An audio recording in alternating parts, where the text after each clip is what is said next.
Ensuite de ça, et ça, je considère, moi, personnellement, qu'en termes de stratégie, c'est les deux qui sont les plus loin l'un de l'autre. OK? Là, on a parlé de la maison saine et naturelle. Et dans la même direction, on marche toujours dans la même direction, mais en termes de stratégie, celui qui va être le plus loin de ça, ça va être la maison haute performance. OK? Qui, en quelque sorte, en termes de stratégie, comme je le répète, parce que pour moi, c'est les mêmes valeurs très souvent qui guident ça, c'est l'objectif de la haute performance, c'est-à-dire d'une maison. Puis ça, le rêve de l'archétype de la maison haute performance, c'est une maison qui nécessite zéro chauffage. Ça vient d'une réflexion qu'il y a eu surtout en Allemagne au départ, je dirais, avec la certification Passive House, qu'on va discuter tantôt. Donc, la certification Passive House qui disait « Hey, nous, là, on veut des maisons parce que le problème au niveau environnemental est principalement le plus gros impact qu'un bâtiment a, c'est son besoin de chauffage et de climatisation. » Okay? C'est la partie la plus importante en termes d'énergie. Fait que là, ils se sont dit hey, « Si on règle ça à n'importe quel prix, dans l'archétype, là, c'est à n'importe quel prix, on va régler ce problème-là, c'est-à-dire plus de chauffage, plus de climatisation dans la maison, eh bien, on a déjà fait qu'est-ce qu'on a besoin au niveau de l'environnement, au niveau de l'empreinte du CO2. Fait que c'est là-dessus qu'on va focuser. Et donc, ça va être des vitres ultra performantes, des échangeurs d'air ultra performants qui encore, là, ça a peut-être changé dans la dernière année, là, mais tu sais, comme Benoît Lavigueur qui a construit ce modèle-là, justement, avec l'objectif de créer la première Passive House qui finalement va sûrement être la deuxième. Qui va être la deuxième parce que Ozalé, il y a la maison Ozalé à Montréal qui est une rénovation qui a réussi la certification Passive House pour la première fois au Québec. Il a fait venir son échangeur d'air d'Allemagne, justement. Parce que pour respecter le standard, pour réussir à avoir ce niveau de performance-là, il n'y avait pas le choix. Et c'est eux qui sont, en Allemagne, qui sont vraiment en avance parce qu'eux, ils ont une motivation économique et politique énorme. Et donc, le code du bâtiment là-bas, je ne me rappelle plus c'est quelle année. En quelle année? Est-ce quelqu'un qui sait en quelle année le code du bâtiment de l'Allemagne? 2020, c'est dans bientôt, là, OK?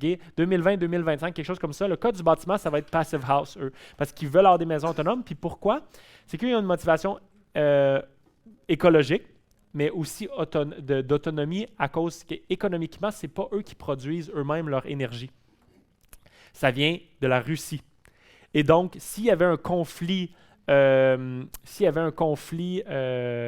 guerre ou un conflit politique, littéralement, la Russie pourrait décider qu'eux ne peuvent plus chauffer leur maison.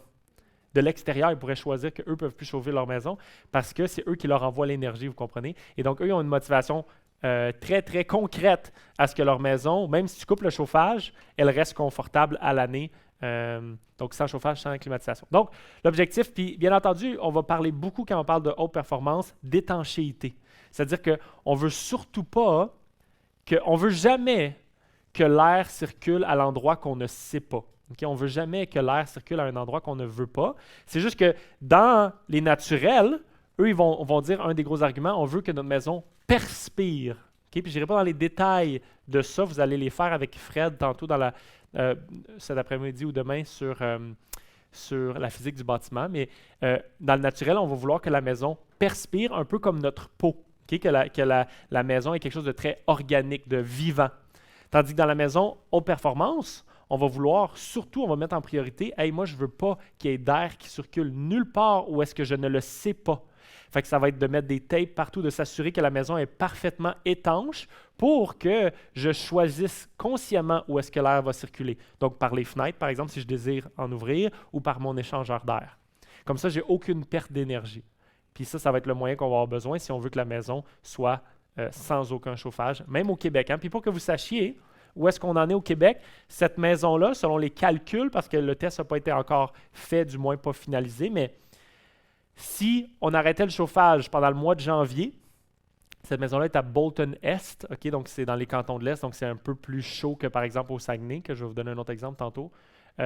Mais Bolton-Est, si on arrêtait le chauffage, il est très probable que cette maison-là n'irait pas en bas de 17 degrés Celsius. Donc quand même très, très intéressant sans chauffage.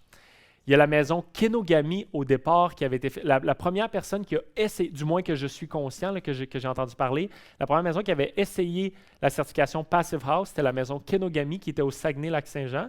Et eux avaient fait le test de 2 semaines.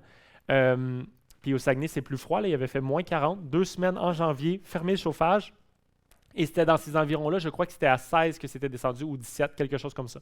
Mais juste pour dire que ça reste, On met des pantoufles et un petit gilet à cette température-là, là, mais on n'est pas en panique, genre on va mourir. Là, ça commence à être très, très intéressant. Autre point super important, parler de l'autre performance, on parle d'étanchéité, mais isolation extrême. Okay? Donc là, on ne respecte plus le code du bâtiment. On va jusqu'à 4 fois plus d'isolation que le code du bâtiment quand on veut de la haute performance. Quand on veut l'éco abordable, okay, on va en parler plus tantôt, mais l'éco abordable, ça veut dire que c'est rentable financièrement. Financièrement intelligent, ça va être à peu près le double du code du bâtiment. Sauf que quand on veut de la haute performance, on va souvent faire le triple ou le quadruple. Fait que là, la maison Kenogami, juste pour que vous sachiez, sa toiture, pour ceux qui ne savent pas encore c'est quoi les R, okay, on va le voir tantôt, mais dans le code du bâtiment, on va parler, mettons, autour de R40, R40, 45 pour la toiture. Lui, il y avait R160 dans son toit. Donc, 4 fois plus d'isolation dans la toiture. Ça commence à être du stock, ça, on va se le dire, là. On va se dire les vraies choses.